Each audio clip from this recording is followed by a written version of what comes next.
अस्सलाम वालेकुम students, welcome to my YouTube channel. तो आज हम डिस्कस करने वाले हैं life age and works of John Keats. तो चलिए स्टार्ट करते हैं life age and works of John Keats. बात करें तो लाइफ एज एंड वर्क्स की और उसके साथ साथ जो है वो हम इस वीडियो के अंदर इसकी बायोग्राफी को भी रिकवर करेंगे। जॉन कीट्स जो है ये बहुत ही ज़्यादा एक इम्पोर्टेंट पोइट रह गए हैं, ब्रिटिश रोमांटिक पोइट रहे हैं। ये पैदा हुए थे 1795 के अंदर और इनकी डेथ हो गई थी 1821 के अंदर। और इनकी लाइफ की बात की जाए तो ये अपनी लाइफ के अंदर अपनी फैमिली के अंदर जो है वो सबसे बड़े बेटे थे। और 8 साल की जब इनकी 8 साल की उम्र हुई थी तो इनकी माँ की डेथ हो गई थी और ये लंदन में पैदा हुए थे। और सबसे बड़े जो थे वो सबसे बड़ा बेटा आप कह लें जॉन कीट्स ही था। और जब इनकी उम्र 14 साल की हुई तो इनके डैड की डेथ हो गई थी। 1814 के अंदर जो है वो जॉन कीट्स ने पोइट्री स्टार्ट कर दी थी 1814 के अंदर। वैसे अगर लिटरेचर पढ़ा जाए और बात की जाए life age and works of John Keats तो ये बहुत ज़्यादा वसी हो जाता है, लेकिन मैं कोशिश करूँगी कि आपको मेन पॉइंट्स जो हैं वीडियो के रिकवर करवा सकूँ। बात करें अगर इनके काम की तो इन्होंने जो है वो शेक्सपियर के जो वर्क्स होते थे ना, ये इनको बहुत ज़्यादा इम्पोर्टेंस देते थे। बहुत ज़्यादा जो है वो शेक्सपियर के काम को इन्होंने पढ़ा है। और इन्होंने सबसे इम्पोर्टेंट अपना वर्क जो है वो 1819 के अंदर था। अपनी ओड जो थी वो इन्होंने अपना स्टार्ट की थी। ओड किससे कहते हैं? ओड का मतलब होता है किसी भी चीज़ की तारीफ़ की जाए और उसको गीत बनाकर पेश कर दिया जाए तो उसको ओड कहा जाता है। कीट्स ने जितनी भी ओड्स लिखी उसमें 5 जो थी वो फेमस ओड्स थी और ये बहुत ही ज़्यादा इम्पोर्टेंट थी और ये बहुत ही ज़्यादा फेमस हैं और यही हमारे सिलेबस में इंक्लूड हैं। Ode to nightingale, ode to autumn, ode to Psyche, ode to melancholy, ode on melancholy and ode on a Grecian urn. ये जो हैं वो बहुत ज़्यादा इम्पोर्टेंट ओड्स हैं। तो नेक्स्ट जो वीडियो मैं बनाऊंगी तो इन्हीं ओड्स का लाइन बाय लाइन तर्जुमा जो है वो मैं आपको पढ़ाऊंगी। बात करें इनके फादर की तो इनके फादर का नेम था थॉमस कीट्स, इनकी मदर का नेम था फ्रांसिस कीट्स। और ये जो थे वो बहुत ज़्यादा गरीब फैमिली से बिलोंग करते थे। 1818 के अंदर टॉम जो है वो इनका भाई था। टीबी की वजह से उसकी डेथ हो गई थी। ट्यूबरक्लोसिस उस दौर के अंदर जो है वो उसका इलाज जो है वो मुमकिन नहीं था। इनकी पूरी फैमिली की डेथ जो है वो इस टीबी की वजह से हुई थी। और जबकि कीट्स जो हैं वो इनकी भी डेथ जो है वो ट्यूबरक्लोसिस मीन्स टीबी की वजह से ही हुई थी।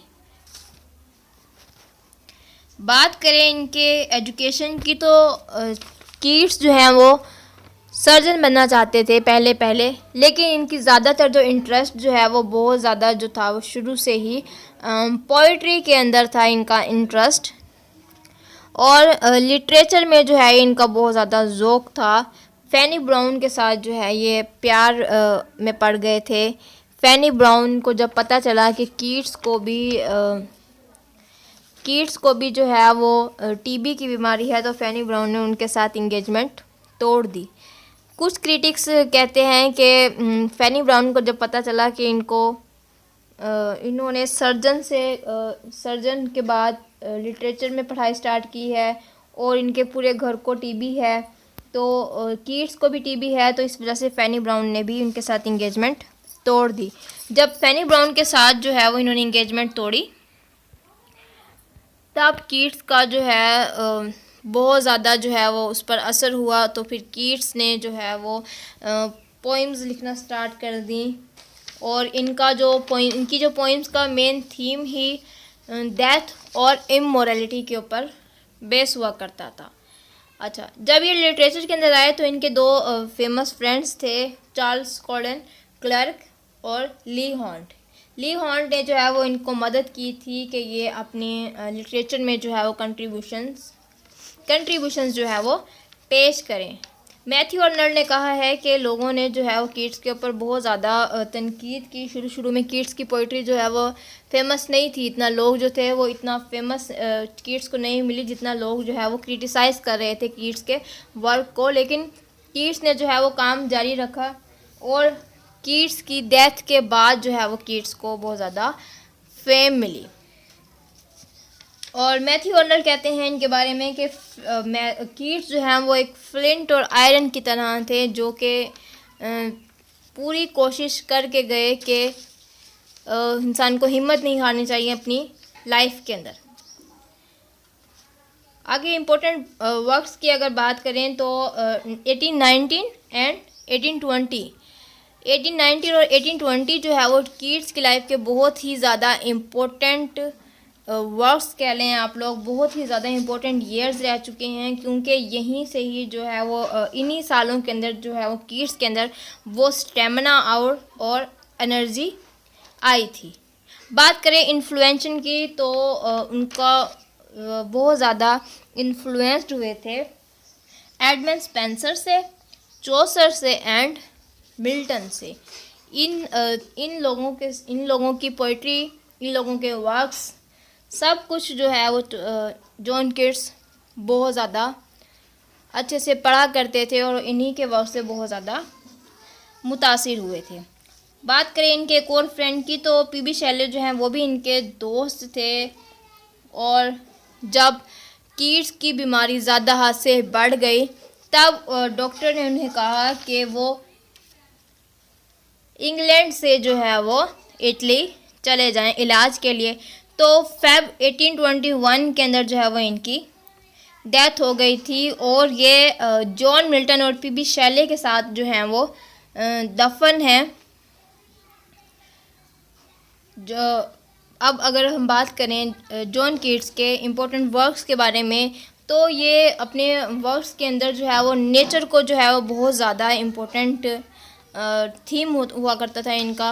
नेचर को जो है वो बहुत ज़्यादा फोकस किया करते थे और इनकी सेंसुअसनेस बहुत ज़्यादा थी। वो एक एस्केपिस्ट थे, मींस के वो रियल लाइफ को छोड़कर इमेजिनेशन की दुनिया के अंदर जाना चाहते थे, इसलिए ही इनको एस्केपिस्ट कहा जाता है। पर्सनल एक्सपीरियंस को बताते हैं अपने वर्क्स के अंदर और ये भी बताते हैं कि a thing of beauty is a joy for ever. ये जो है वो बहुत ही इम्पोर्टेंट और फेमस लाइन है, इसको आप अंडरलाइन कर लें। ये जो है वो एंडी में उनकी फेमस लाइन है, a thing of beauty is a joy for ever. Main themes जो थे वो इनके टाइम है, इमोर्टैलिटी है और डेथ है। डेथ के बारे में बहुत ज़्यादा लिखा करते थे। डेथ के बारे में क्यों लिखा करते थे? क्योंकि उन्होंने शुरू से डेथ को ही अपनी लाइफ में बहुत ज़्यादा देखा था। उनके पेरेंट्स जो थे वो टीबी की वजह से उनकी डेथ हो गई थी। उसके बाद उनका भाई टॉम जॉन जो कि 1818 के अंदर उसकी टीबी की वजह से डेथ हो गई थी। तो जॉन कीट्स ने जो है वो इसी डेथ को जो है वो अपने वर्क्स के अंदर जो है वो इम्पोर्टेंट थीम बनाया था। अच्छा, नेक्स्ट इनके इम्पोर्टेंट वर्क्स का बता देते हैं आपको। हाइपीरियन जो है वो इम्पोर्टेंट वर्क है इनका। ऑड ऑन अग्रेशन अर्न इनका इम्पोर्टेंट वर्क है। On the eve of Saint Agnes ये इनका इम्पोर्टेंट वर्क है। ले वेले डेंस सेंस मर्सी और ode on melancholy, ode to Psyche, Lamia, ode to nightingale, ode to autumn, ये जो है वो इनके बहुत ज़्यादा इम्पोर्टेंट वर्क्स हैं। और जब इनको दफनाया गया तो कीट्स की जो है वो एक ख्वाहिश थी कि मेरी ग्रेव के ऊपर, मीन्स मेरे टॉम स्टोन के ऊपर ये लिख दिया जाए कि here lies a man whose name was writ in water. यहाँ पर एक ऐसा इंसान रहता है जिसका नाम जो है वो वाटर के ऊपर लिखा गया था। ये लाइन जो है ये इनकी बहुत ज़्यादा फेमस है। अभी तक के लिए इतना ही, मिलते हैं अगली वीडियो में। तब तक के लिए अल्लाह हाफिज़।